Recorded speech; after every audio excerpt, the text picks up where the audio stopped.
Chapter 18 of The Science of Being Great by Wallace D. Wattles. Jesus' Idea of Greatness.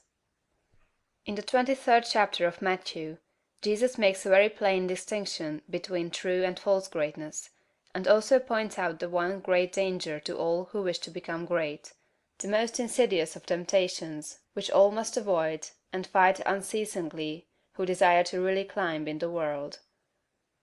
Speaking to the multitude and to his disciples, he bids them beware of adopting the principle of the Pharisees.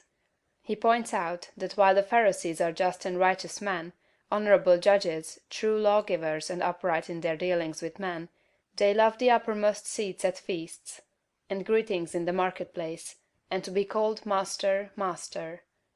And in comparison with this principle, he says, "He that will be great among you, let him serve."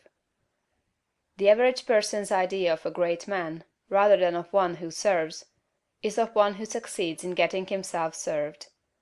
He gets himself in a position to command men, to exercise power over them, making them obey his will. The exercise of dominion over other people, to most persons, is a great thing. Nothing seems to be sweeter to the selfish soul than this. You will always find every selfish and undeveloped person trying to domineer over others, to exercise control over other men. Savage men were no sooner placed upon the earth than they began to enslave one another. For ages the struggle in war, diplomacy, politics, and government has been aimed at the securing of control over other men. Kings and princes have drenched the soil of the earth in blood and tears in the effort to extend their dominions and their power to rule more people. The struggle of the business world today is the same as the one on the battlefields of Europe a century ago, so far as the ruling principle is concerned. Robert O. Ingersoll could not understand why men like Rockefeller and Carnegie seek for more money and make themselves slaves to the business struggle when they already have more than they can possibly use. He thought it a kind of madness and illustrated it as follows. Suppose a man had 50,000 pairs of pants, 75,000 vests, 100,000 coats, and 150,000 neckties. What would you think of him if he arose in the morning before light and worked until it was dark every day, rain or shine, in all kinds of weather, merely to get another necktie? But it is not a good simile. The possession of neckties gives a man no power over other men, while the possession of dollars does. Rockefeller, Carnegie, and other kind are not after dollars but power.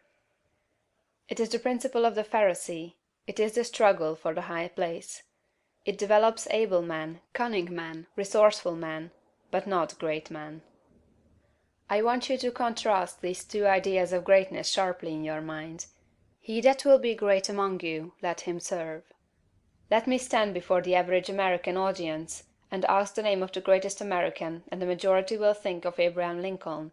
And is this not because in Lincoln, above all the other men who has served us in public life, we recognize the spirit of service? Not servility, but service. Lincoln was a great man because he knew how to be a great servant. Napoleon, able, cold, selfish, seeking the high places, was a brilliant man. Lincoln was great, Napoleon was not. The very moment you begin to advance and are recognized as one who is doing things in a great way, you will find yourself in danger. The temptation to patronize, advise, or take upon yourself the direction of other people's affairs is sometimes almost irresistible. Avoid, however, the opposite danger of falling into servility, or of completely throwing yourself away in the service of others. To do this has been the ideal of a great many people. The completely self-sacrificing life has been thought to be the Christ-like life, because, as I think, of a complete misconception of the character and teachings of Jesus. I have explained this misconception in a little book that I hope you may all sometime read, A New Christ.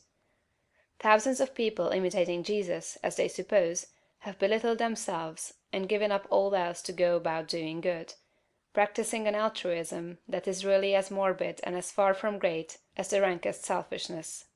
The finer instincts, which respond to the cry of trouble or distress, are not by any means all of you. They are not necessarily the best part of you. There are other things you must do besides helping the unfortunate, although it is true that a large part of the life and activities of every great person must be given to helping other people. As you begin to advance they will come to you. Do not turn them away, but do not make the fatal error of supposing that a life of complete self-abnegation is the way of greatness. To make another point here, let me refer to the fact that Swedenborg's classification of fundamental motives is exactly the same as that of Jesus. He divides all men into two groups: those who live in pure love, and those who live in what he calls the love of ruling for the love of self.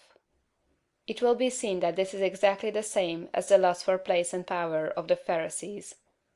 Swedenborg saw this selfish love of power as the cause of all sin. It was the only evil desire of the human heart, from which all other evil desires sprang. Over against this he places pure love. He does not say love of God or love of man, but merely love. Nearly all religionists make more of love and service to God than they do of love and service to man. But it is a fact that love to God is not sufficient to save a man from the lust for power, for some of the most ardent lovers of the Deity have been the worst of tyrants. Lovers of God are often tyrants, and lovers of man are often meddlesome and officious. Chapter 18.